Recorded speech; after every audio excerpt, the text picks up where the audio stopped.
روز سختی تازه میفهمی هوادار تو کیست. بی کس و درمانده وقتی میشوی یار تو کیست. مشتری وقتی که بسیار است سرگرمی، ولی در کسادی تازه میفهمی خریدار تو کیست.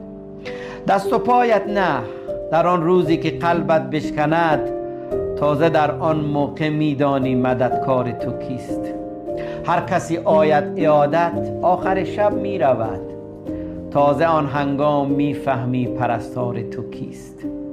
میرسد روزی که اطرافت نمیماند کسی، آن زمان پی میبری یار وفادار تو کیست.